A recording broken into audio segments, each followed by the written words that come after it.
literally right around the corner because you get things rolling now in early November, which is I feel like it was a couple years ago that they even started moving that schedule up a little bit more. Once we get into football season, basketball is not too far away. Oh my gosh. And, not just the women's team. I feel like the guys' team have a lot to be excited this year, especially after last season. I mean, last year was the first year I think the guys won more than 25 regular season games. I mean, they had one of the best regular seasons, to date. I mean, I think that was the last time they punched their ticket to March Madness since 2017. Mm-hmm.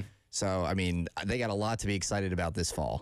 Absolutely. And this was a program that didn't come in to this past year with high expectations from really anybody. They were picked to finish last in the SEC, which, famously, Lamont Paris basically mocked the people at Media Day saying, oh, you guys picked us last, huh? Well, we'll show you. And they obviously went out there and, and did that. But the expectations this season are obviously going to be a whole lot higher given what they were able to accomplish last year. And yesterday, Lamont Paris met with the media to kind of give the midsummer update about what's been going on with the program as the guys have been working through and getting acclimated to their new teammates and everything like that.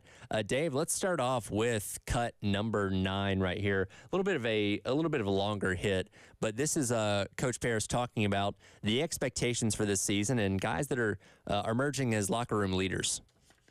Yeah, well, we haven't talked anything about expectations yet. In the summertime, for me, it's a little premature in my plan to do that. We're just trying to, again, get to know each other.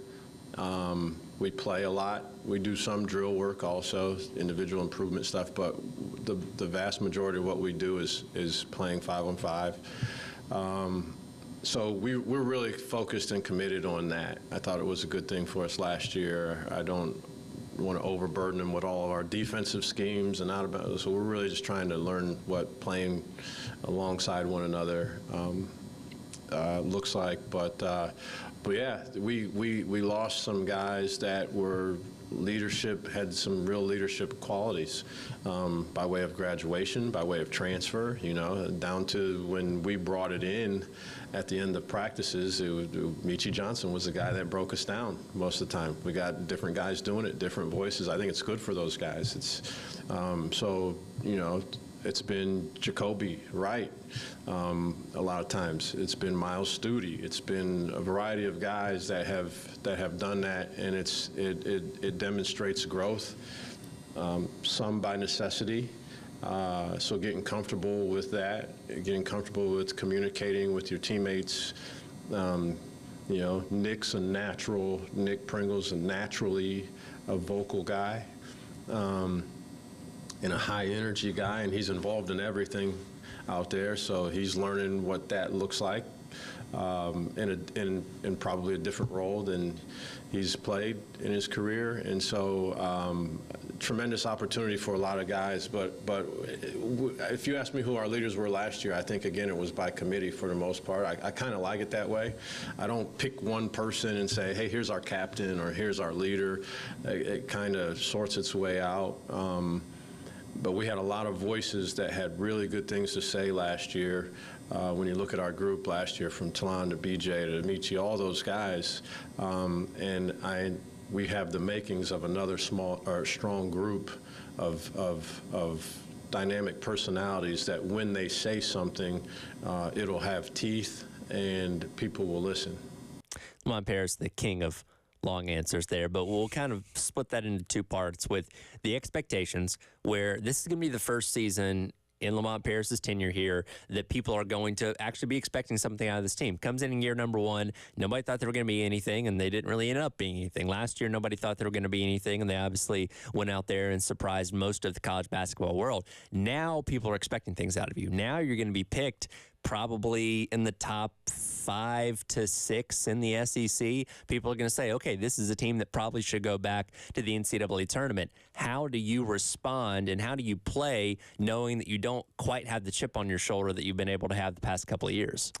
It's definitely, when you win almost double the amount of games from your first season compared to your second season, you definitely have I feel like it's a different sort of pressure he's having, going into this season. But I think that will almost kind of work to his advantage. You know, we saw Don Staley kind of completely turn around this women's program, but, you know, it took time. It took a couple seasons. So I think as long as he kind of maintains this winning culture that he's kind of started last year and kind of keeps that going, you know, can kind of help maintain strong play in in the conference, but also kind of help punch another, you know, ticket to the tournament.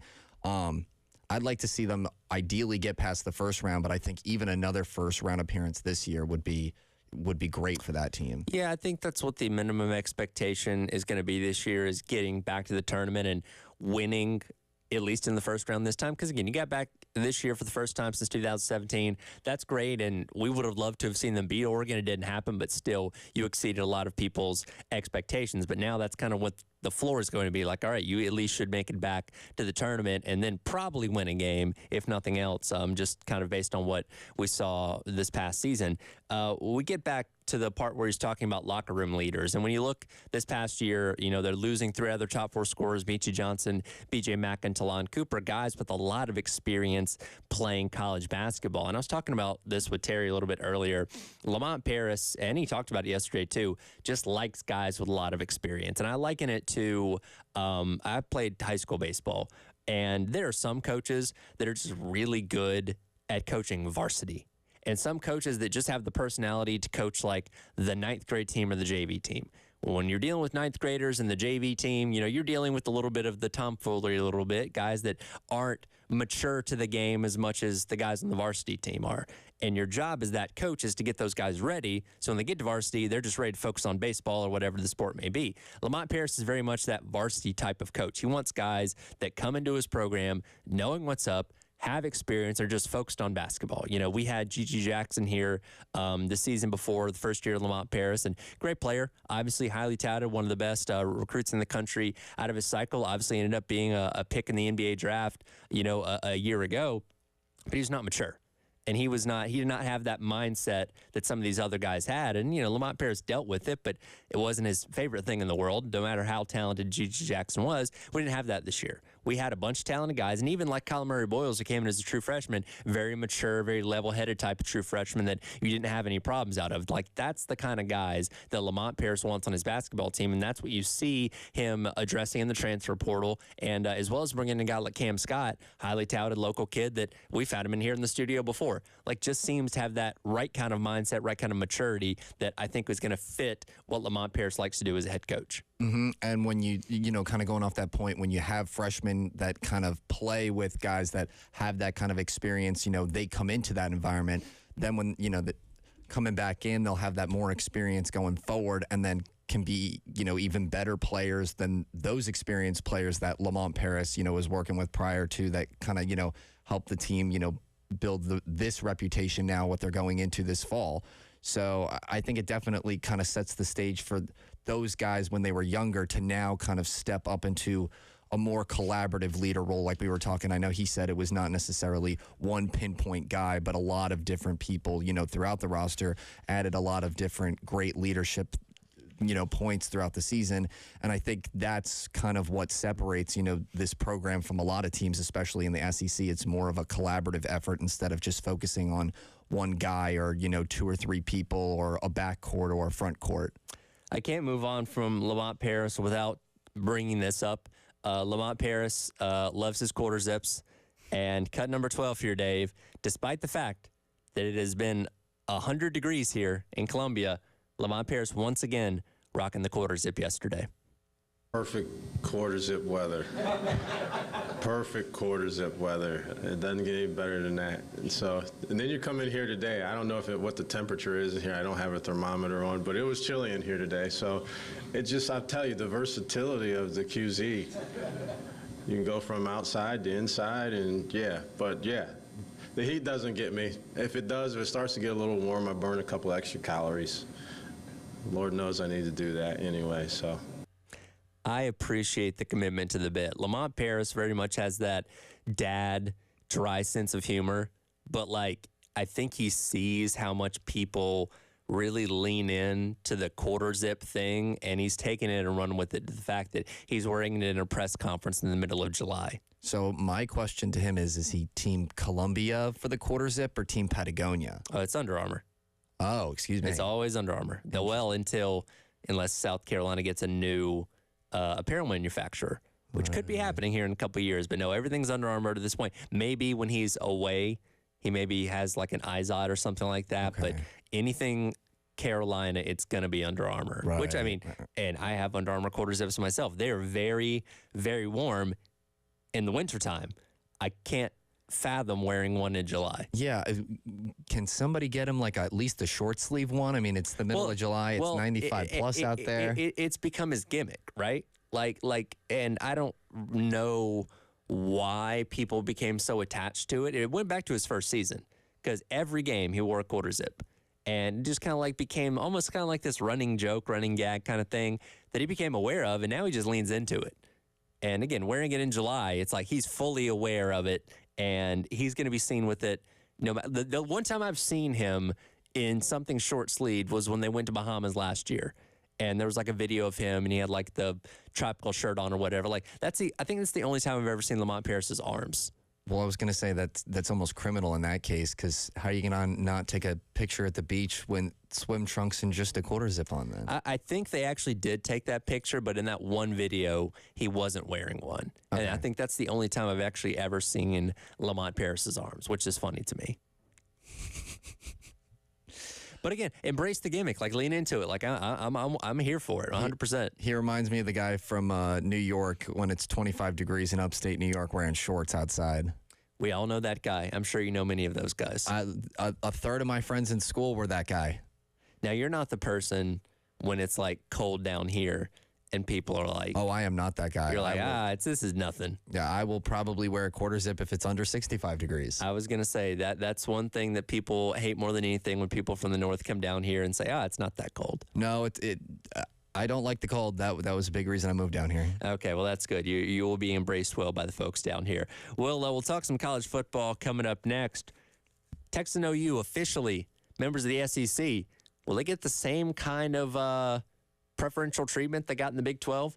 We'll dive into that coming up. It is The Extra Point. He is Sam Shapiro from WIS. I'm Tyler Head on your Monday on The Game.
Welcome back in. Extra Point. Tyler Head, Sam Shapiro from WIS, hanging out with you on this Tuesday. We are now in the second official day of the new era of not only the SEC, but college football in general, but specifically the SEC, with Texas and Oklahoma officially joining the fold yesterday. Greg Sankey, commissioner of the SEC, was on Feinbaum yesterday, talking about all these new changes to the league and making sure that the teams that come in are truly the right fit for the league. It does, and it goes back to an athletic director's conversation. Scott Strickland at Florida, I think we were talking generally about potential new members years ago, and he said you need to apply the "it just means more" test. So on a campus and in an athletic department in a university, does what they do as an athletic program meet that kind of expectation that we have? Yeah. And obviously they do, and I had been told a number of people on Friday when I toured this footprint, I think we've exceeded that number. It's interesting to travel the country, and I hear from fans of the University of Texas, University of Oklahoma about their excitement, but I was on an airplane in Syracuse, New York 2 weeks ago with a Gator fan and a Georgia fan saying that they're excited about the future because they both play Texas this year. So I think it's the reflection of meeting that excitement test. I don't think anybody denies that Texas and Oklahoma are good fits for the league in a lot of ways, but one question a lot of people are posing is, will especially Texas get preferential treatment like they got in the Big 12? And this stems from the horns down, because in the Big 12, horns down was a penalty. If you were a opposing player, say at Kansas State, playing Texas, and you gave the horns down on the field, you got a 15-yard unsportsmanlike conduct penalty.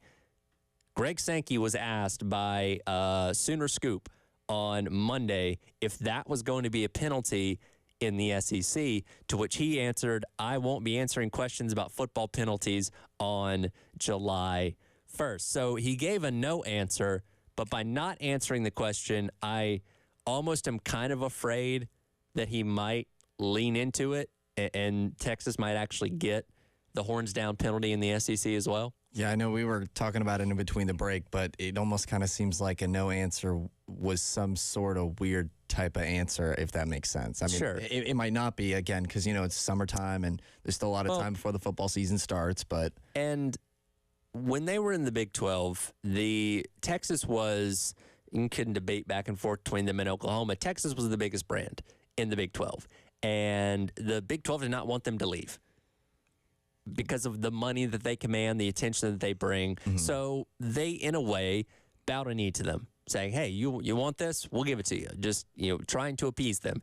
The SEC, it's not the same way. You're not coming in as the big dog necessarily. That being said, you're still a big brand.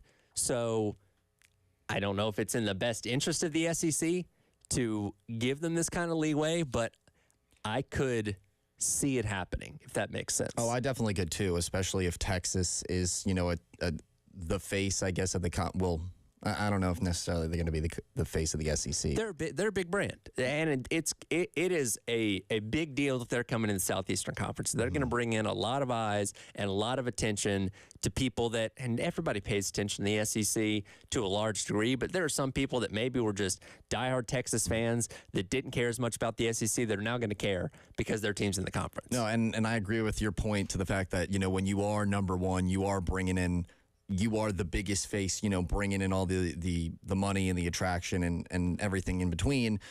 You do kind of get a little bit of leeway with things like that. But when you're not, then it's kind of different. So I think this is going to be kind of a let's see how it kind of pans out type of ordeal. And we've had Texas fans that we've interacted with on our, text line and stuff like that. And most Texas fans don't really have a problem with the horns down thing. They understand it's part of gamesmanship. It's part of rivalries. It's just a thing. It's the upper echelon. It's the executive, or excuse me, the people at the university. It's the head coaches like Rodney Terry, the head men's basketball coach there, was so upset. I forget. I think it was BYU that they were playing, and they had a bunch of people in the front row that had like a horns down sign, and he would, like, the game stopped and they had to go over there and remove this sign And like, it's just those kind of things that make them look bad in hindsight. They care so much about this. Like, it's not an obscene gesture. It's not like people are flipping them off. It's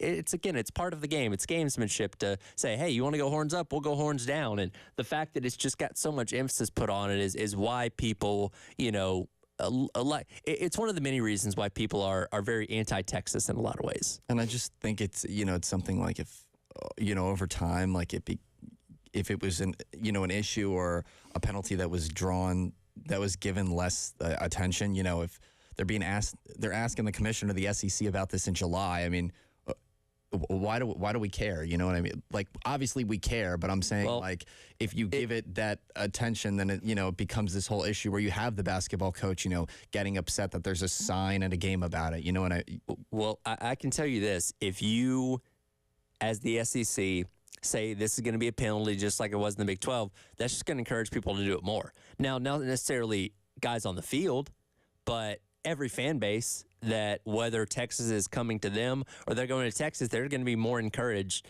to do this. So I don't think you're helping the problem necessarily. And again, what difference does it make if somebody does this on the field or not? But again, the fact that he gave a no answer there makes me think that maybe the SEC might actually grant them this. We'll have to see, probably for media days here in a couple weeks. But I'm a little concerned. I would not be surprised at this point if it doesn't come up at some point, during media days. Yeah, so we'll see. We'll get maybe a little more straight answer from Greg Sankey coming up here in a couple of days' time. This weekend, obviously, it's holiday weekend, but it's also a very big event in the racing world, the Chicago Street Race, back for year number 2 as NASCAR heads to the streets of Chicago in the Grant Park area for the Grant Park 165. Our own Jen Jensen, in fact, is going to be there. She's leaving there tomorrow to go to Chicago for the event. Be talking to Kurt Becker, who's going to be on the call this weekend for the Motor Racing Network, get his thoughts and preview what's happening in Chicago this upcoming weekend. That's up next. It is The Extra Point. He is Sam Shapiro from WIS. I'm Tyler Head on your Tuesday on The Game.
Welcome back in.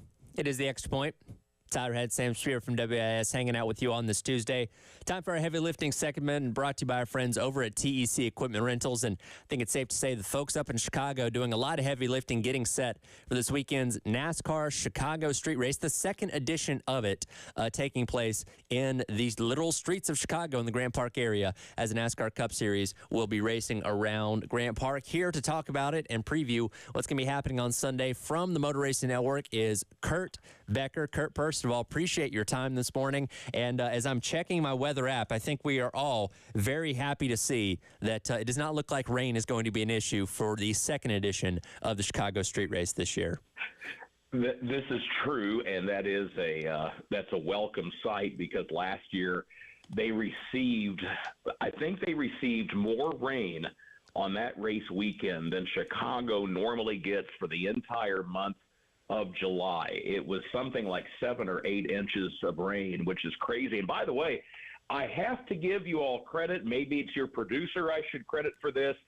That was fantastic, having a Warren Zevon rejoin, because Warren's from Chicago, was from Chicago originally, and of course he's gone now. But I thought that was very apropos.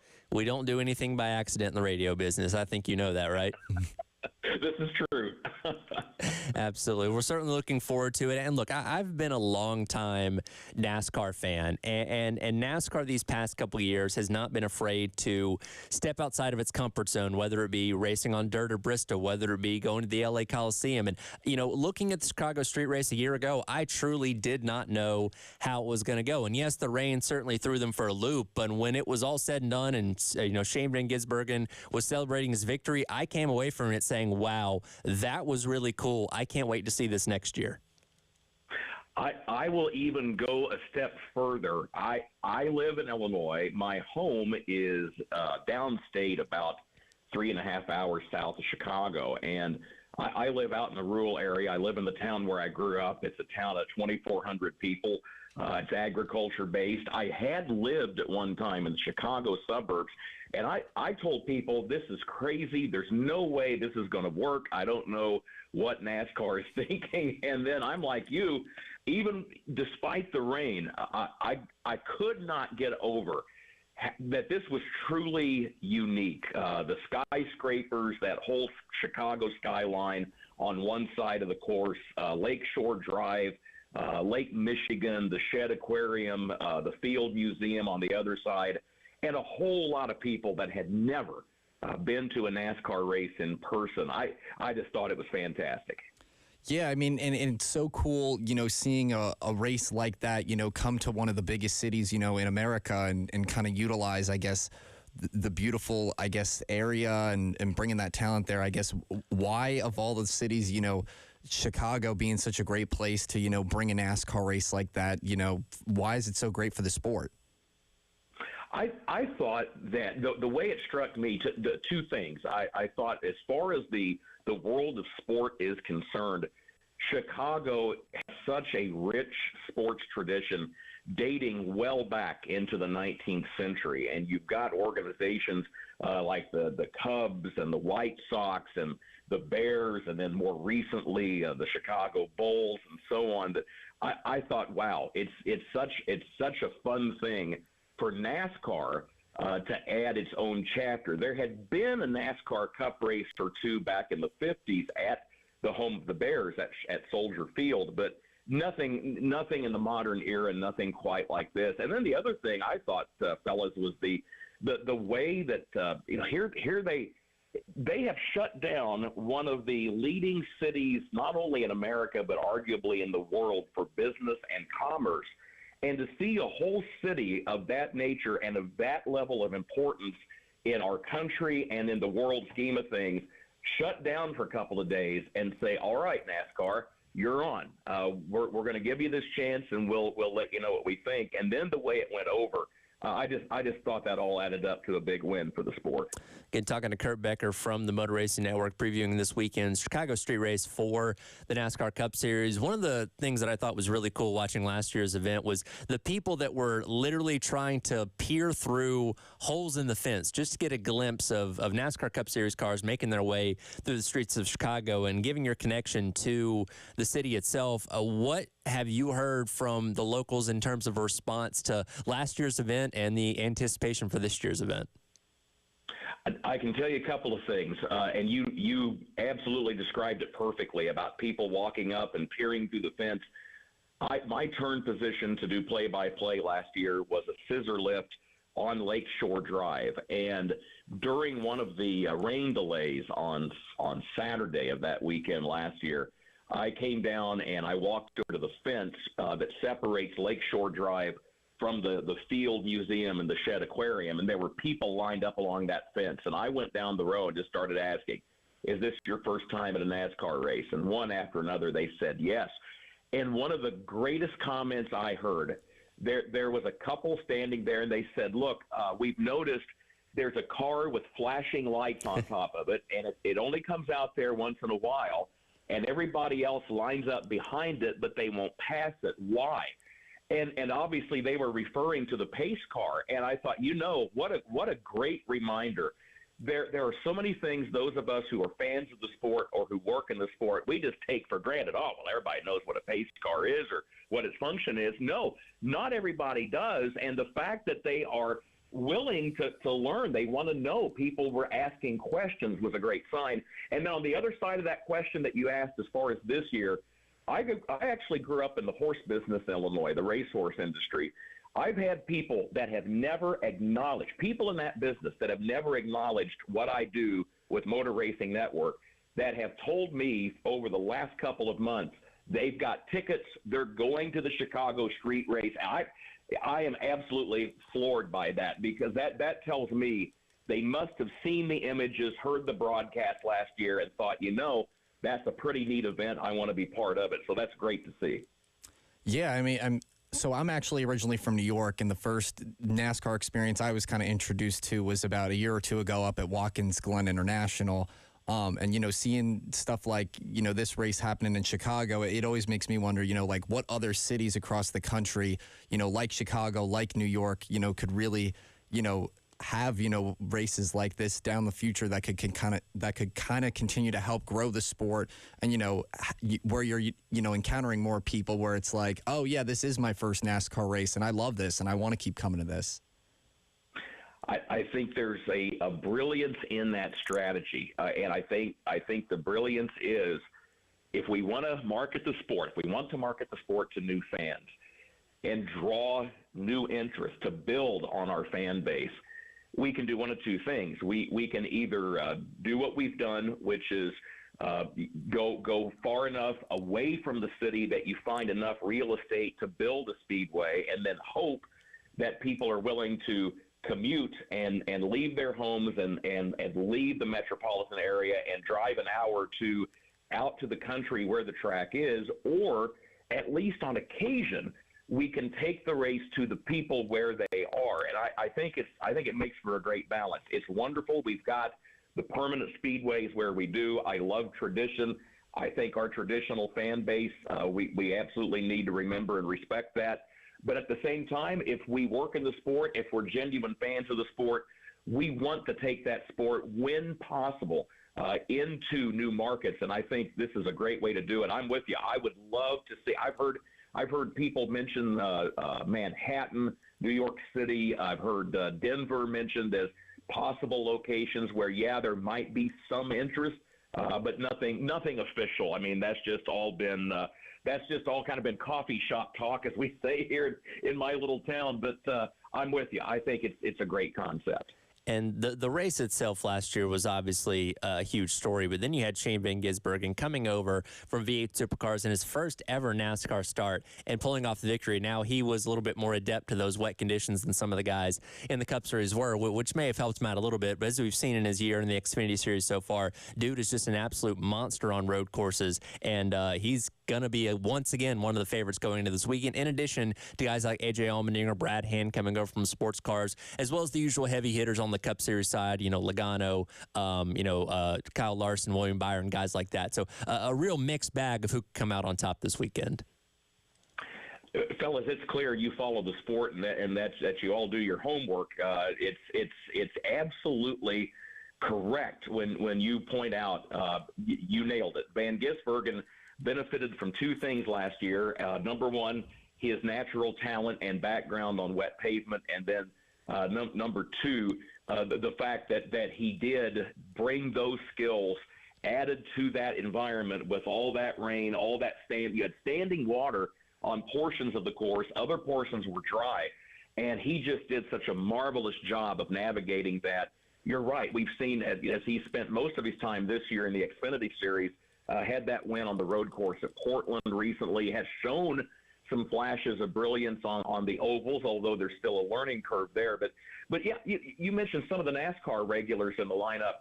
If you go back and look at the video from last year's race in Chicago, Tyler Reddick was strong. Christopher Bell was strong. Kyle Larson was strong. Bell threw it into the tire barrier late.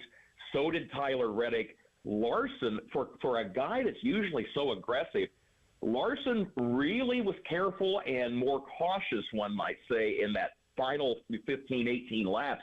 And he actually followed Van Gisbergen up to the front of the field. And I think with the forecast being sunny and dry, at least as it stands right now, a few days out, that if you take the rain and the wet pavement out of the equation, if I'm not saying Van Gisbergen can't come back and win again, but I think in some respects it's going to be a bigger challenge for him. Well, we're certainly looking forward to it, and again, thankful that it seems like the rain's going to stay away this year, and hopefully we get treated to just as good of a show as we had a season ago, and want to wish you and your colleagues on the Motor Racing Network a great call this weekend as well. Appreciate your time, Kurt. We sure appreciate the chance to come on and visit about the race, and thanks one and all for being part of the Motor Racing Network family. It means a lot to us, and everyone enjoy the race this weekend. Absolutely. And again, you can catch that on the Motor Racing Network coming up this weekend, as well as watching on NBC for your television coverage. We'll come back, wrap up today's edition of The Extra Point, talk a little bit of Panthers not being favored too well going into the season. That's next. It is The Extra Point. He is Sam Shapiro from WIS. I'm Tyler Head here on The Game.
Welcome back in. Extra Point along with you here on The Game. Tyler Head, Sam Shapiro from WIS hanging out on your Tuesday. As we get closer to football season, obviously we're hyper-focused on what's going to be happening on the college football front, but the NFL not too far away as well. You take the start of college football and then you add a week to it, and boom, you're in not even a full week because the NFL starts on a Thursday, but the NFL right after that the following weekend, and then we're football wall-to-wall basically through now February with mid-February with the Super Bowl getting moved to right around Valentine's Day weekend. And it's very interesting looking ahead to this season. The Carolina Panthers, obviously terrible year last year. Worst team in the league. Bryce Young had a very rough rookie year. And the question is, how much better can you get? To go out there, hire Dave Canales, offensive coordinator from the Tampa Bay Buccaneers, who's supposed to be able to come in, get Bryce Young where he needs to go. You know, they went out there, signed a couple guys in the offensive line to help out with those issues. I don't know how much better they can get. And I was reading I sent this to you. Yahoo Sports does their preseason rankings for teams in the NFL, power rankings, excuse me. And once again, they have the Panthers dead last. And I can't argue with that. I don't know how much better they can get this year. Well, it's nice. I'm a little biased. It's nice to see the Jets or the Browns not in dead last for the first time consistently in a long period of time. Well, if the Jets would have, if Aaron Rodgers wouldn't got hurt, Jets would have actually been pretty good last year, probably. Yeah, don't remind me. But you know, it's really going to depend on, I guess, if the new picks that I guess this offensive core is bringing in Leggett and Jonathan Brooks. You also got Jatavion Sanders that are coming in. So that might help, you know, with the development of Bryce Young a little bit. But I know there were a lot of issues about him being a smaller guy. So if that line really can't protect him, I mean, he's not going to be able to use those pieces, and we're going to be back at square one. Yeah, and like I said, they went out there, they signed Robert Hunt, guard from Miami, on a 5-year, $100 million deal, as well as Damian Lewis from Seattle, 4 years, $53 million deal. That probably overpaid for those guys a little bit, but when you are in desperate need of offensive line help like the Panthers were a season ago, I can maybe understand jumping the gun a little bit. You just need to be able to let Bryce Young sit back there and let things develop down the field, because he was just getting absolutely annihilated play after play after play. And I don't care how good of a quarterback you are, how talented you are, if your offensive line cannot block for you, you're not going to be very successful. I just feel like the Panther fans that wanted C.J. Stroud are crying in the club right now because Houston is balling with him. And I feel like as his ceiling continues to rise, it's only going to make the situation, it's only going to put more pressure on him to develop even faster. And that's the unfortunate part about it, because let's say C.J. Stroud did get picked by the Panthers and Bryce Young went to Houston. Who's to say that Bryce Young wouldn't have had that amazing rookie year and C.J. Stroud would be the one struggling? Because if you don't have the infrastructure around you as a quarterback, you can only be so successful. And again, we saw what Bryce Young was able to do at Alabama. There's a reason why he won the Heisman Trophy. There's a reason why he was the #1 overall pick. Now, yes, people do bring up the point that, okay, you had a ton of 5-star talent around you, but so did C.J. Stroud at Ohio State. Like, I just think the situation you get put in the NFL is a big part of why you either succeed or fail. And I just think that Bryce Young, for one, was drinking out of a water hose as a rookie in the NFL like everyone does, and was expected to come in and be the savior right out of the gate. The expectations for C.J. Stroud in Houston, I feel like were much lower. Now, again, he's second overall pick. People did think he was going to be good, but DeMeco Ryans coming in as first-year head coach. I just don't think there were that many expectations put on Houston compared to what you had in Charlotte a season ago with Frank Reich coming in as a head coach, obviously,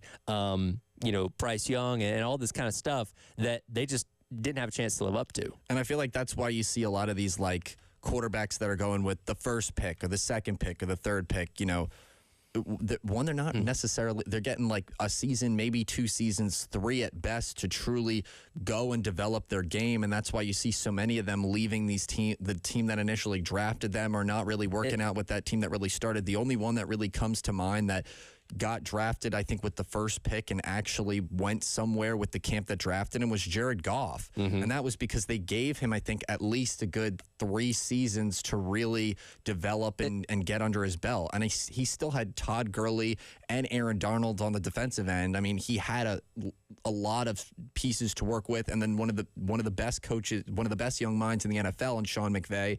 So, alluding back to, Bryce Young's situation, he doesn't really have any of that last year. And that's what I'm afraid, especially with the ownership that's in place up there in Charlotte, and we can spend all day talking about Dave Tepper, but if he is not able to take steps forward this year, and again, you have another new head coach coming in the season, so there's going to be some growing pains.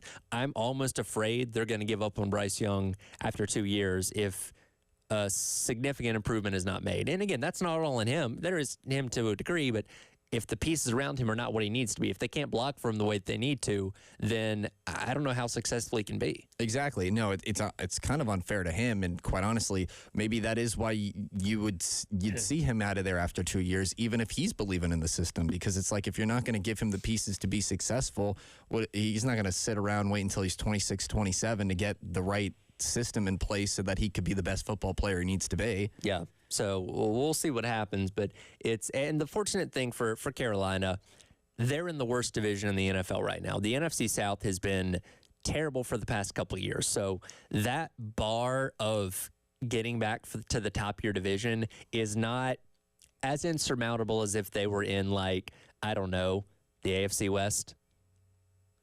They definitely have a better situation, I feel like, than Atlanta because, I mean, they have so much talent. I feel like they're not going to be able to pick and choose who they really want. And then once they kind of figure it out, if they go with Penix, getting rid of, it's not going to be easy getting rid of all that money from Cousins. We'll see what happens. If you're a Panthers fan, just hope and pray that this season's better than the last one was. That'll do it for today's edition of the Extra Point. He's Sam Shapiro from WIS. I'm Tyler Head. Coming up next, a special edition of the Garden Trust Hour. A little bit of best of from guests that we've heard so far this year. That's coming up here on The Game.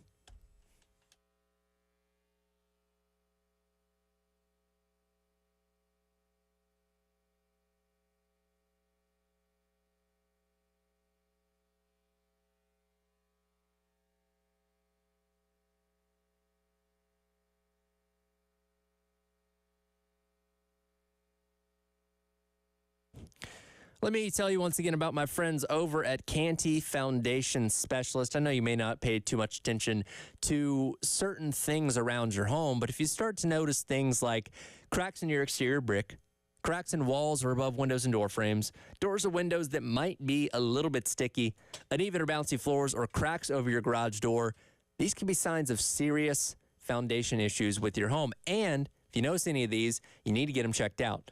Go online to cantycanfixit.com. And our friends at Canty Foundation Specialist will come out and evaluate your home's foundation and get you and your family fixed up right so you can live comfortably going forward. And any sign of foundation issues, go online to cantycanfixit.com and schedule an appointment today with our friends over at Canty Foundation Specialist.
Welcome in. It is time for the Garnet Trust Hour here on the game. We are halfway through 2024. Wanted to do something a little bit different today. Going to take a look back at some of the great guests that we've had so far on the Garnet Trust Hour in this calendar year, and we'll start off with one of the ones actually was not here for this, but Wes and Chris have raved about this being one of their favorite interviews so far this year, that being Demetrius Wright, transfer linebacker from the University of Charlotte, that we are all very excited to see what he's going to add to this Gamecock defense. We'll jump into the conversation that they had with him back in May and start off with him talking about what it's been like getting acclimated to Columbia. I'm loving it, man. It's everything and more than we expected it to be. So it's been a blessing to be here, and it gets better week after week, truly. Demetrius, you got to go through spring practice, man. Obviously, I think being able to go ahead and get in, start learning the defense, learning your teammates, just getting acclimated with everything is probably a huge part of making for a smoother transition here to South Carolina. What has maybe stood out to you so far just about how the spring went for you and just kind of getting comfortable with everybody else in that linebacker room? Yeah, so when you come into new territory as a new guy and a transfer, usually it takes a minute for guys to warm up to you because not only do they know you're coming here to help the team, but they also know that you could potentially be coming there to take their spot. Compete with them, and that's what this program is about, is competing. That's a core value that Coach Beamer brings to the game and brings to the locker room every day, and it has helped us get better. I remember watching something the other day that my wife showed me that the spring game, I feel like we got better because we got to tackle guys to the ground. Other guys, they whiz by, and that could be because of injuries they've had through spring and coaches being, smart that way, trying to protect their guys for the season. But I believe we got to step on everybody who we play this year by being able to add that level to the game, and that shows you the competition we have. How many sacks, quote unquote, did you have this spring where Beamer blew the whistle? Because have you heard, like, a lot of your teammates are like, oh, I had 50 sacks this spring, whatever. Some of those sacks, I will not confirm myself for some of my teammates. Some of those are not happening in a game. But for myself, two-hand touch, man. I love the honesty. Not happening. But myself, I would say maybe they were confirmed for me at least 3. Okay. At least 3. There's some other ones on the edge, so I'm not even going to count those.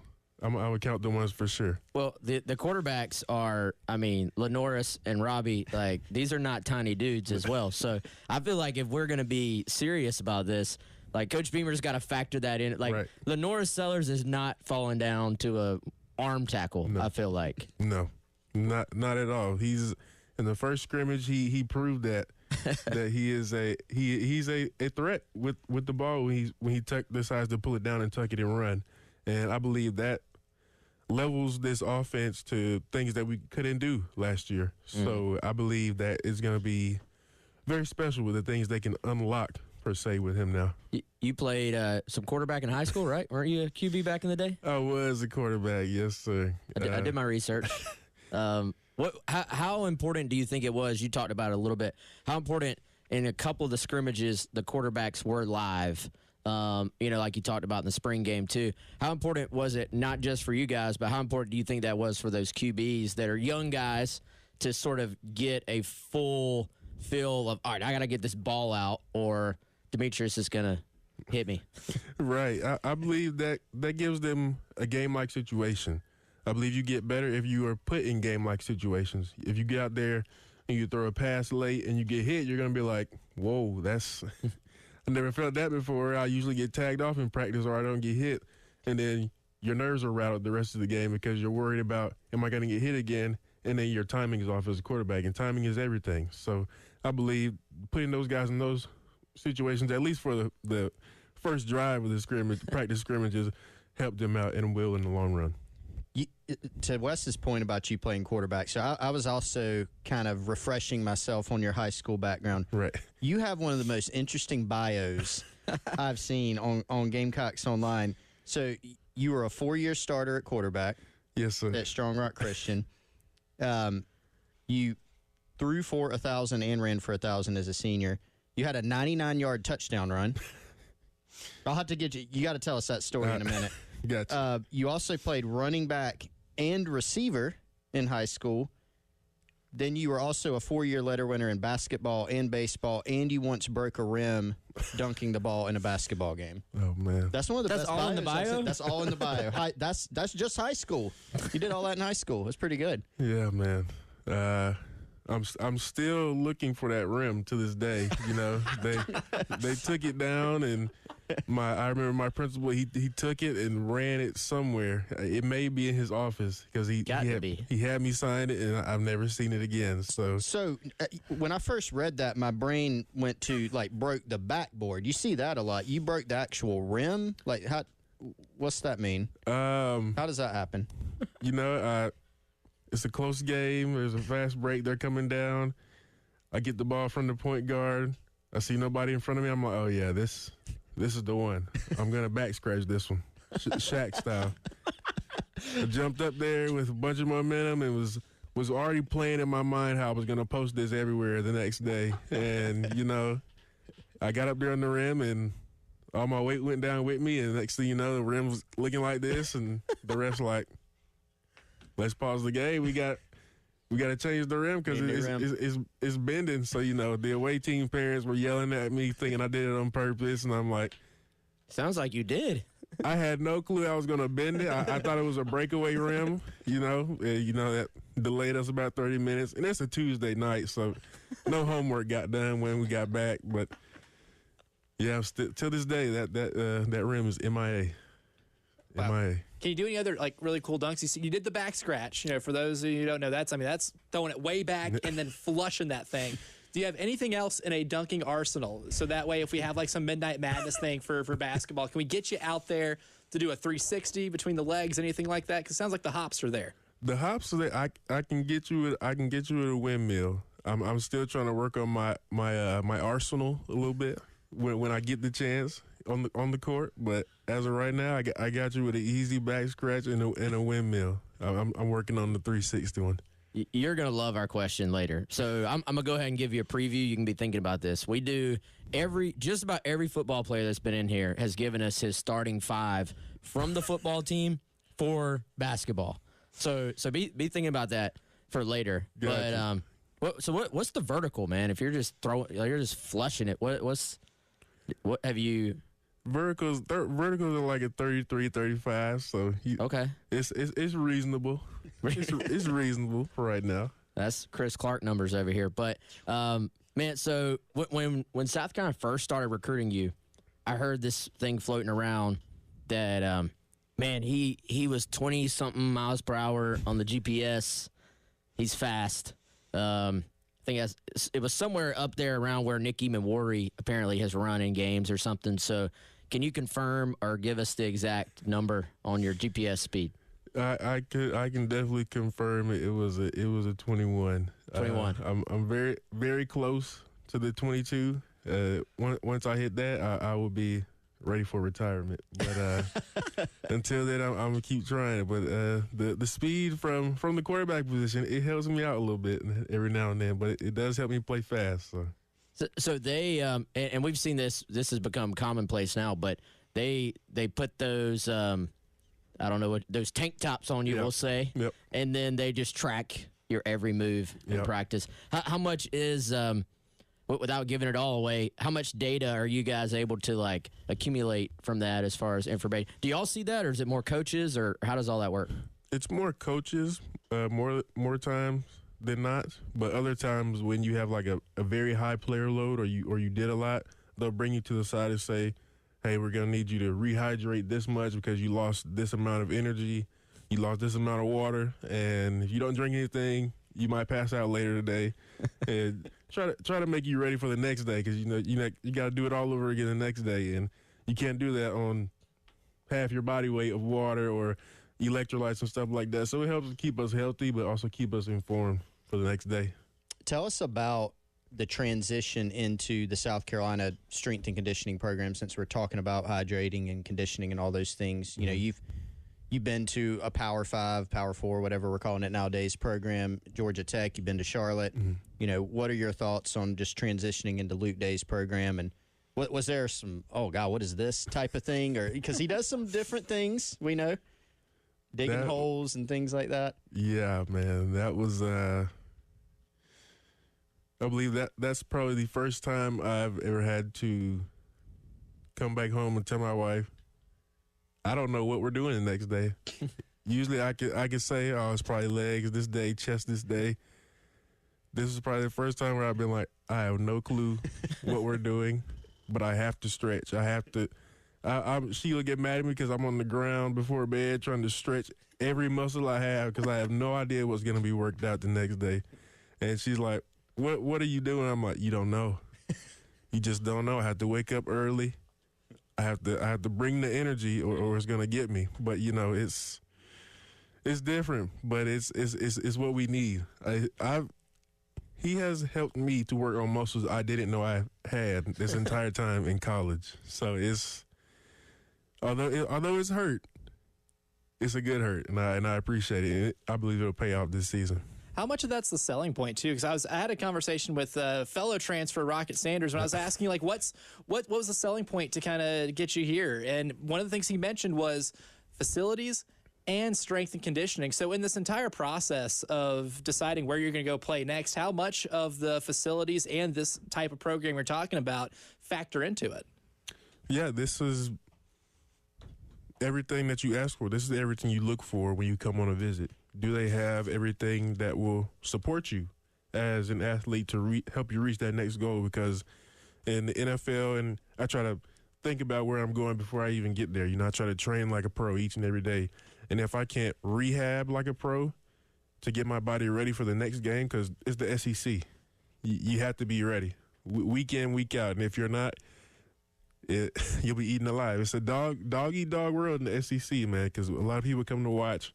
And this is the football people look forward to on Saturdays. And if you're not at your best, it can be a long Saturday afternoon for you or a long Saturday night for you, depending on when you play. And I'm not going to let myself or my teammates be able to fall under that spectrum of being, they weren't ready. So having everything we have here, that was also another selling point. Along those same lines, man, what do you have kind of a goal playing weight that you try to and I know weight can kind of fluctuate a little bit depending on water weight and time of day, all these different things, but what's kind of your goal, or are you sort of already at that aiming point? I'm pretty much already at that aiming point just from these past winter workouts and going through the spring and maintaining the same weight. At 245, I feel good there. I don't look it because, you know, my teammates will walk up to me and be like, how are you 245? You don't look 245. And I'm like, I know, I appreciate it. But, you know, that's what I love to play at. You know, I take on blocks better at that comfortable size because, you know, it's a little more muscle to that. So it helps me, and then I'm still able to keep my speed. So it helps me a lot. That was a conversation with Demetrius Knight, transfer linebacker from back on in early May. We'll switch gears over to basketball coming up next. We'll recap some of our conversation with Jacoby Wright as the best of the Garnet Trust Hour rolls on your Tuesday here on The Game.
Welcome back in. It's Garden Trust Hour, special edition today. The best of the Garden Trust Hour, first half of 2024. A while back, we sat down with Jacoby Wright, who will be returning for the Gamecocks for year number 3 of Lamont Paris. Jacoby in a very interesting situation, given the fact that he played for Frank Martin and was recruited by Frank Martin and is now playing under Lamont Paris. We started off the conversation by asking him about, buying into Lamont Paris right out of the gate.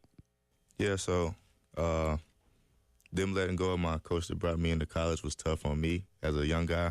I had to do a lot of decision-making, and I had a lot of things to figure out, but my family and everybody helped me make the decision that I felt was best for me. And then when Coach Paris came in, I just wanted to take time to just learn him, see what he was about. And then, I did some research on him. I saw that he won everywhere he's been. And my biggest goal in college was to just win. So I feel like we had some similar goals, and he told me he believed in me as a player, and I believe in him as a coach, and I feel like I made the best decision. And how hard going through that first season where you guys lost a lot of games and it was tough, taking on the likes of Tennessee and A&M teams that were beating you guys pretty badly to say, okay, year number 1 was rough, year number 2 is going to be better. Like, how hard is it to believe that after going through a tough year like that? Yeah, man. You kind of have to give it the benefit of the doubt. It's tough coming in first year and just turning something around or being really good. So you just kind of got to believe what he says and, see who he's bringing in. And I just always believed in what he does and his system. His system leads to winning. And it's worked out for us. Absolutely. Did y'all maybe some of the, of course, that year was, like you said, more challenging, but there were some maybe like signs of life isn't the right way to say it, but like there were a couple nights, like I know the Alabama game, was tough because you didn't end up winning, but like y'all went toe-to-toe with Alabama. They were the number 1 seed in the tournament that year. Brandon Miller. Y'all beat Kentucky, right? Like, did that help? Like, okay, this can work if we just keep it going? Yeah, so that's kind of what I was saying about the system. We saw it was working. I just think once we got the guys in that we needed in his system that fits what he's trying to do, that's what helped us kind of take it over the edge. But like you said, we played Bama close in overtime. We had a few more games that were close that we just didn't pull out at the end. So just seeing that, I was like, okay, we get what we need in here. We'll be all right. Another one of your teammates on that team that's not on this year's team is Gigi Jackson. And, man, I've been texting with a lot of people. Gigi's doing his thing in the NBA. He's killing it right now. How about that? Now, I'm happy to see it, man.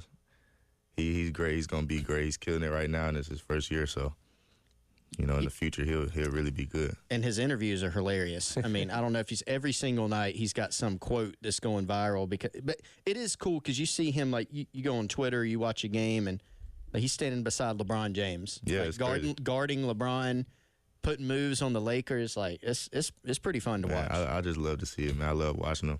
Yeah, I just hope he keeps getting better. Yeah. I want to just see him do as good as he possibly can. So he was somebody that was obviously very highly touted when he came in as a freshman a season ago. When you get on the court with him, like, can you see that difference immediately? Like, oh, man, this guy's special. There's something different about him. Yeah, you can. You play a few possessions with him, you can tell he's a pro. He has a pro build, 6'9", he can dribble, he can shoot. So a lot of guys that height can't really do that. So you can tell he's special when you play with him.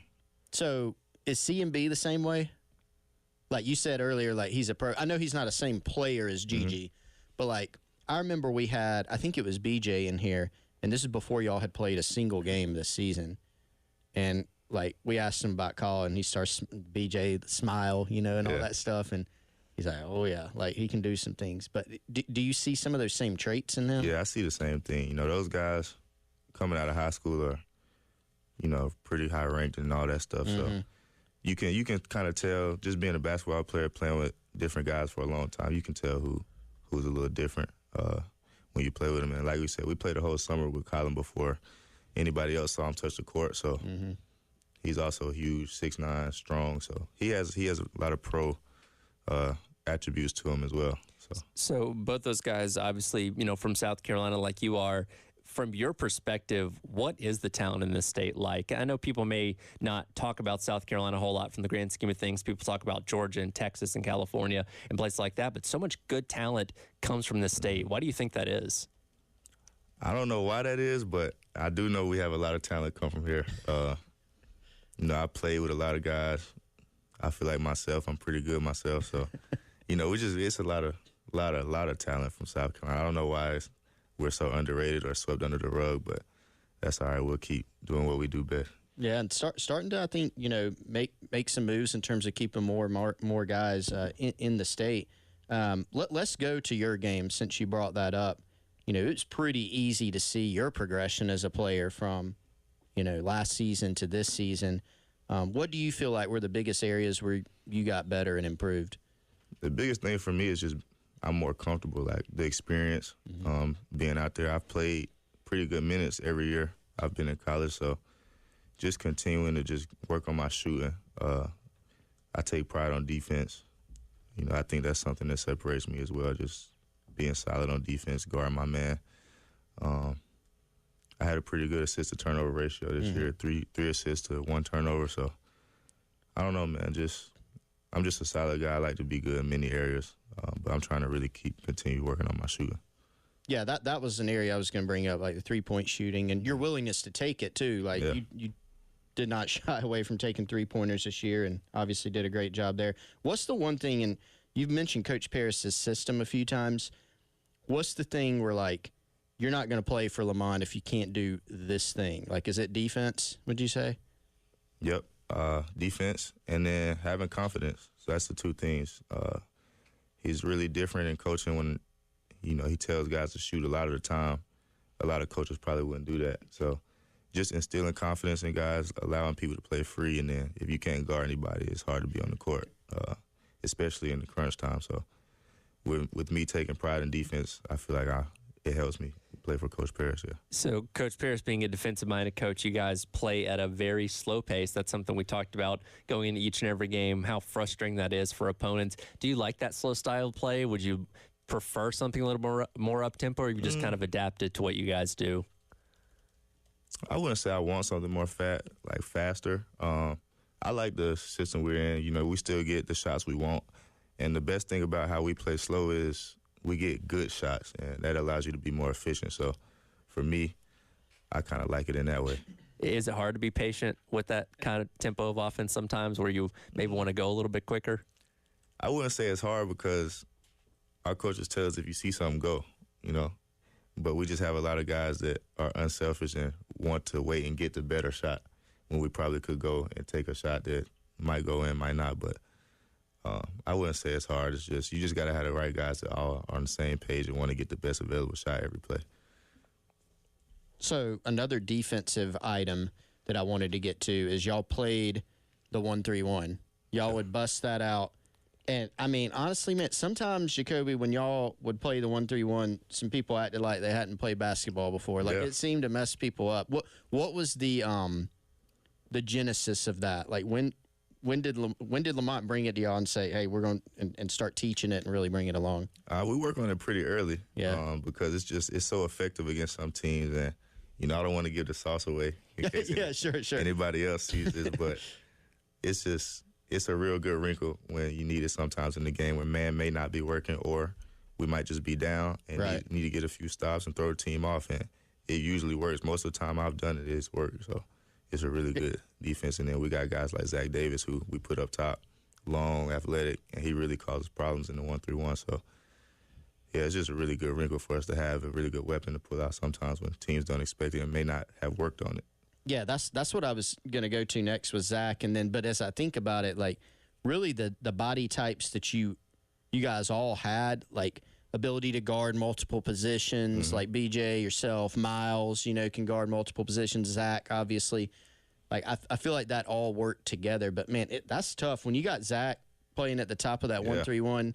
His length, I mean, very disruptive. What's the next step for him, you think? Because again, we all talked about the transfers all year, but I always go back to, the transfers, but also you and Zach and y'all's growth from year to year was significant, But what do you feel like the next step is for him? Yeah, man, shout out to Zach, another guy from South Carolina. But for him, man, just to continue to grow offensively, the thing with him, kind of like me, is he always brings effort on defense, and that's the biggest thing defensively. And he also comes with a lot of length. And he's 6'9", so he bothers guys naturally just with his body type. But for him just to keep working, expanding the offensive game, dribbling, shooting, just working on everything on offense.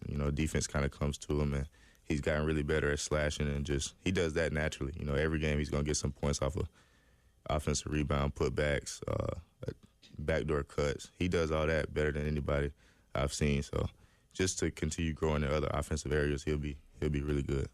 Again, that was a conversation with Jacoby Wright from a little bit earlier on this year on the Garner Trust Hour. We'll jump over to baseball coming up next. This one from just a couple weeks ago. Chris Clark talking with both Cole Messina and Ethan Petrie right after Paul Mainieri announced as South Carolina's new head coach. We'll get their reactions to that and hear what they had to say about South Carolina baseball. Coming up next is the best of the Garner Trust Hour on your Tuesday here on The Game.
Welcome back in. It is the Garnet Trust Hour, a special edition, best of Garnet Trust Hour, hitting some of our favorite guests from 2024 so far. And we'll hit the trifecta and get all three sports in here.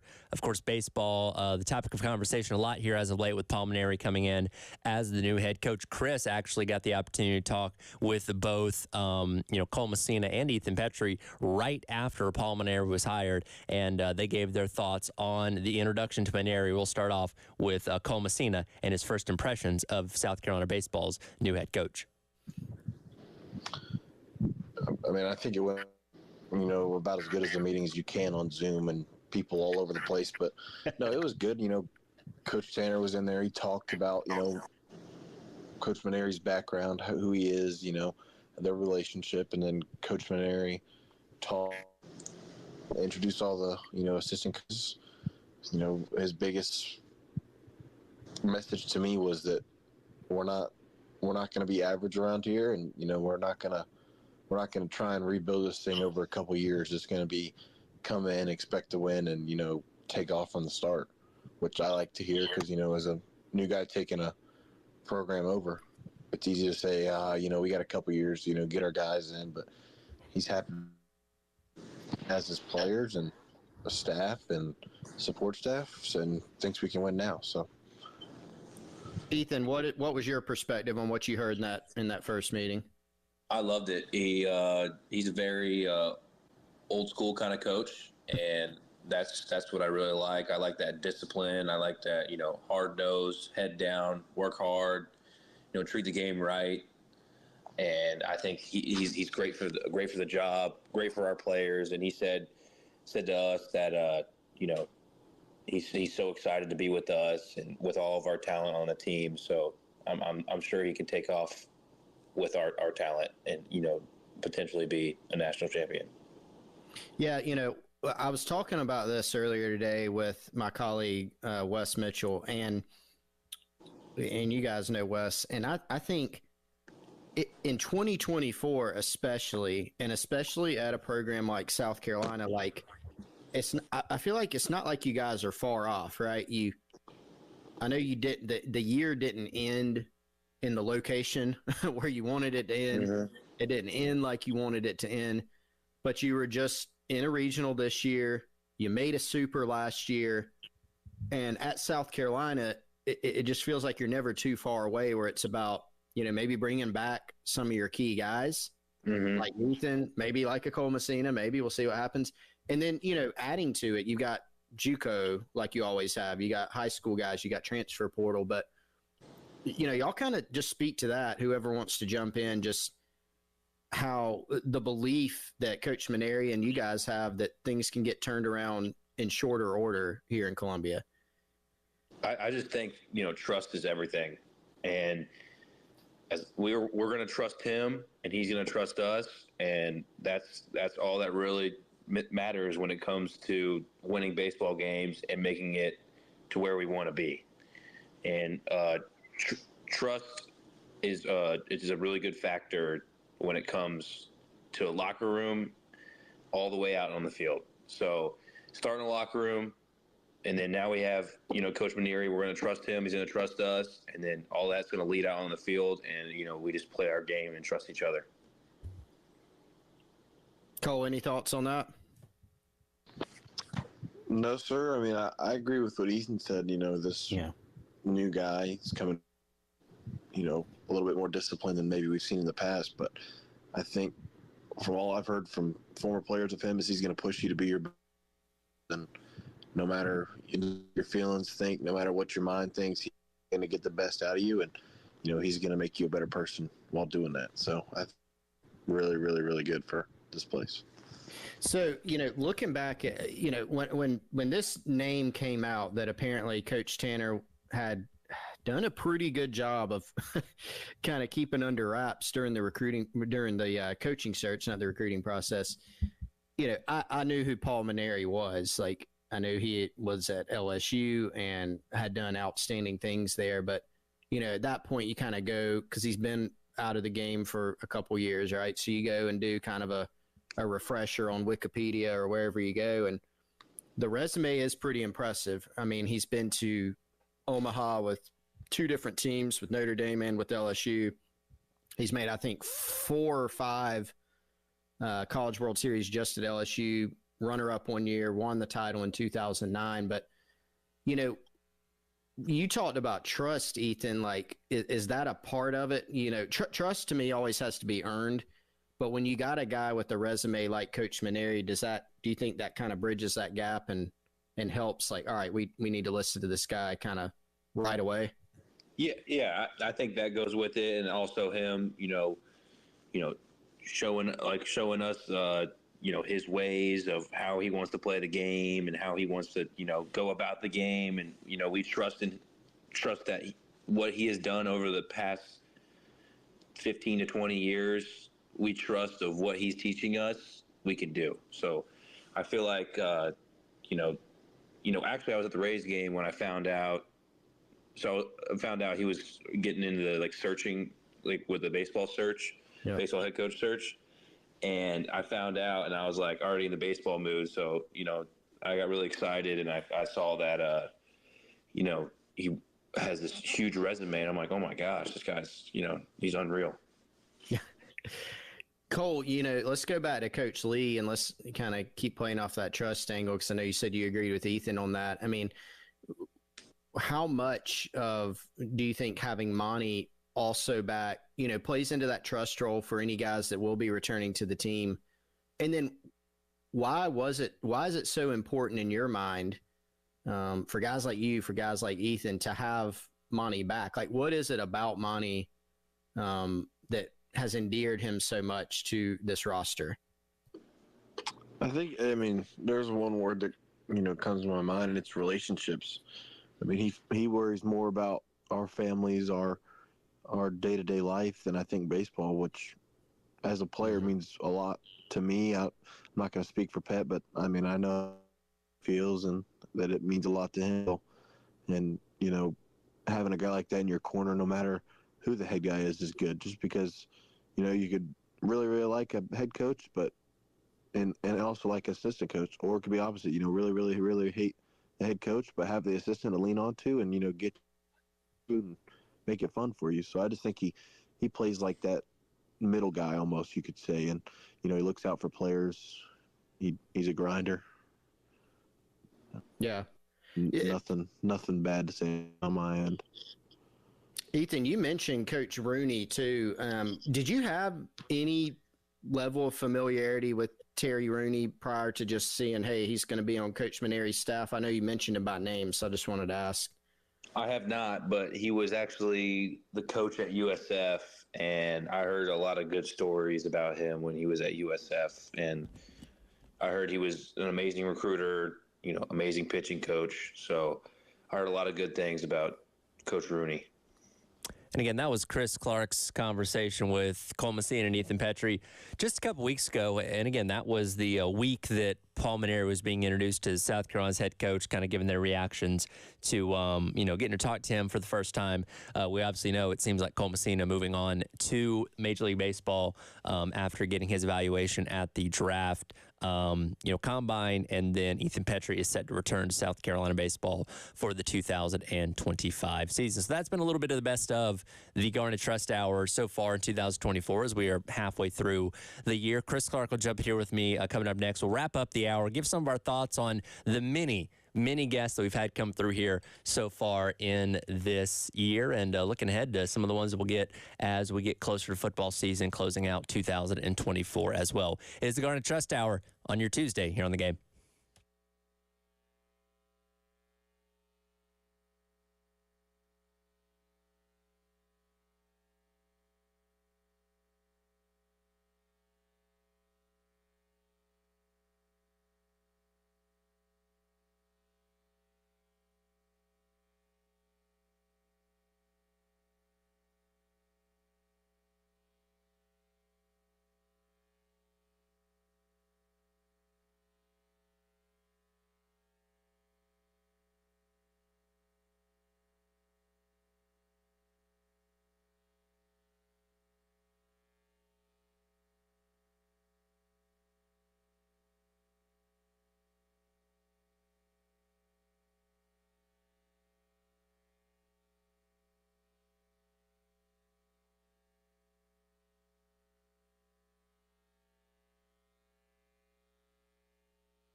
Welcome back in. It's the Garnet Trust Hour here on The Game. Appreciate everybody watching along on The Game TV, sponsored by Shepherd's Glass, powered by our friends at Integrated Media. Tyler Head, Chris Clark, wrapping up today's special edition of the show. I've been calling it the best of the Garnet Trust Hour for the first half of 2024. Played a segment from Demetrius Knight. Jacoby Wright had your conversation with Cole Messina and Ethan Petcher from a couple weeks ago as well. Kind of trying to hit all sports, but I went back and looked, and we've talked to so many different athletes across Gamecock sports, and we don't get a chance to really talk about this as much, but it's so cool that the Garnet Trust allows us to do this, obviously sponsoring the show, but giving us access to these athletes in season, out of season, all that kind of stuff to, really kind of get the inside on what's going on with these programs that, we otherwise wouldn't get as much detail on. Yeah, it is. And, when NIL went live, we're right at the 3-year mark now. I mean, I think yesterday was kind of the 3-year anniversary, and, with just the proliferation of social media and the internet, like you do get to hear more from players just in general, in the, even in the 2000s, certainly in the 90s and the 80s, maybe you see players on the news, like on a post-game press conference or something like that, but it just wasn't a lot out there. And as media has evolved, you've seen more players out there, and you get to know them more, which I think is cool. We've come a long way from, what was the guy's name who kicked for UCF? Oh, he had the YouTube channel. Yeah, Donald. Yeah. And he had the YouTube channel and couldn't do it. Now, if an athlete wants to start a podcast and monetize it, because it takes a lot of time and effort to do that, if they want to make 5 cents from YouTube or sure, $500 or $5,000, whatever, they can do that. And so it has been cool. That's been one of my favorite parts about it.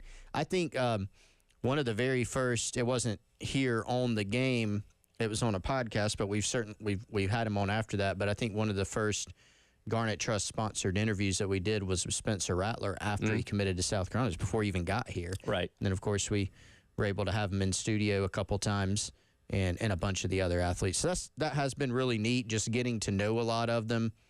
I think fans have enjoyed those interactions, and I think the players have enjoyed people getting to know them a little bit more, where they're not just athletes, they're people as well. Well, it's really funny because, I've been working in radio professionally since 2018. So, 3 years before NIL became a thing. And that was obviously when I was, back in Georgia at the flagship for, the Bulldogs. And we never got to talk to athletes, like, at all. We would maybe get somebody on the phone every now and then, but I can count on one hand how many times that happened. So we never really got to have that kind of insight from the athletes, and we barely got coaches on sometimes. But it's really cool to have that access here, and again, allowing these athletes the opportunity to make some money in doing that as well, with everything going on with NIL. So I wasn't here for the Demetrius Knight interview, but you and Wes talked so much about how great of an interview that it was, and listening back to just that segment that I played a little bit earlier, I mean, I can see what you guys were talking about. Did not know he was as freakish of an athlete back in high school as he was talking about there, breaking backboards. A 99-yard touchdown run, running for 1,000 yards. Like, I was already excited for what he's going to bring to the field this year, but hearing that got me even more excited. Yeah, I mean, this is a team. I was thinking about this listening back to D Knight. This is a team in South Carolina that's added some veterans on both sides of the ball, but in particular, when you think about defensively what they have added, they've added they brought back a good bit of experience, but they've also added a lot of experience. You look at their transfer portal additions. You have D Knight, who's played a lot of college football. You have Kamara, who's played a lot of college football. DeAndre Jules, Kyle Kennard, Gilbert Edmond. It's an older team defensively with, when you count their retentions and their additions. It kind of got me thinking, we're going to talk about this in the next hour, in the Gamecock Central Takeover Hour. Lamont Paris talking about the experience level on his team. Mm-hmm. I think that's really important. A lot of teams, there was another basketball coach that pointed this out recently. I think it was a basketball coach. And he said, actually it was a baseball coach going into the SEC. I think it might have been Schlossnagel. He's like, every team is really good and every team is older. Mm-hmm. Because of the portal, you're not looking around going, okay, we just lost this guy. We got to plug in this freshman. It's more of, hey, we can go get this guy from the portal who's a senior. He's in his last year, and that helps you get older. And so all these teams, like, it's created, I think, more parity, more competition. Now, that was kind of a tangent, but all that to say Demetrius Knight is one of the guys that's adding to that experience level for South Carolina. And so, yeah, I mean, we heard it early, man, when he got on campus, as a transfer for winter workouts, like, man, this guy can really, really move. They put the catapult systems on him to kind of measure their speed metrics and how much load they're putting on him, and it helps them kind of plan out, okay, let's not overextend this guy in workouts. But obviously it just measures raw speed as well, and he's one of the more impressive guys on the team. You look at that size-speed combination, and he's just a great guy. Like, talking about getting older, he's just, even for his age, he's mature beyond his years. He's married. He's a husband. He's a father. Like, he's got a lot of people beat on all those things, and you just hear him talk. He's just a great – I've talked to so many people in addition to our interactions with him. Right. I've been impressed. You talk to other people, and they just absolutely rave about the guy and what kind of kid he is. Absolutely. And again, great conversation there. And again, you can go back and listen to our other conversations from the various Garnet Trust guests on the podcasting page on the 1075 Game website. So halfway through the year, plenty more guests to come up as the year goes along. Hopefully we can get a lot more football players in for those reaction Mondays like we were able to do a season ago. Hopefully we're talking about more wins than losses like we unfortunately had to do last year. But that'll do it for today's edition of the Best of Garnet Trust Hour. Coming up next is the Gamecock Central Takeover Hour, presented by Firehouse Subs on your Tuesday here on The Game.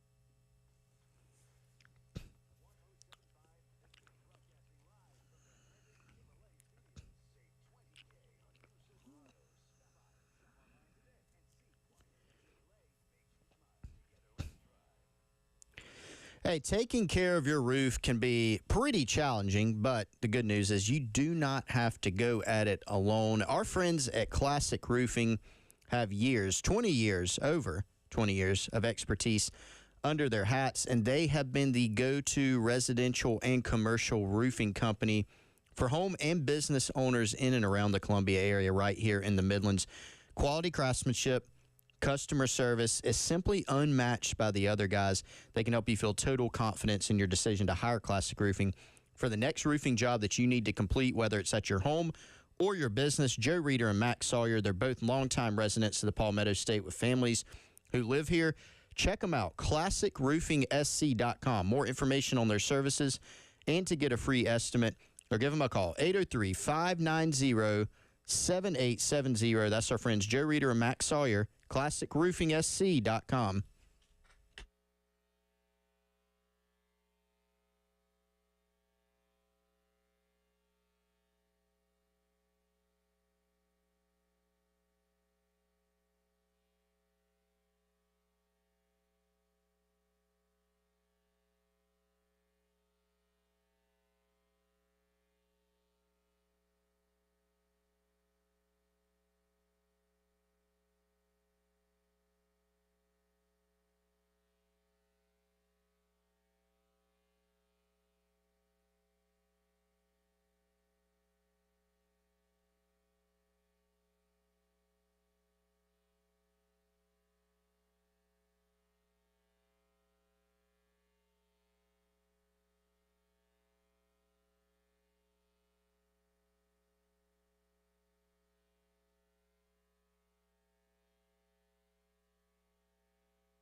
Welcome at 11 o'clock. It's the Gamecock Central Takeover Hour presented by Firehouse Subs. Tyler Head, Chris Clark along with you. Wes will join us fashionably late as always. Believe he's handling some business. Tyler, come on now. He's Wes, here. Wes is working. He's out there. He's got the AirPods in. I know. He's talking to somebody, hopefully so it's important. Hopefully he's getting some July 2nd scoop for us on the show. Is there any July 2nd scoop we should be aware of? There's always scoop to be had. You just got to scoop it. You got to go find it. You know, now July, you got to grind a little bit more to go get it. Okay. It doesn't fall into your plate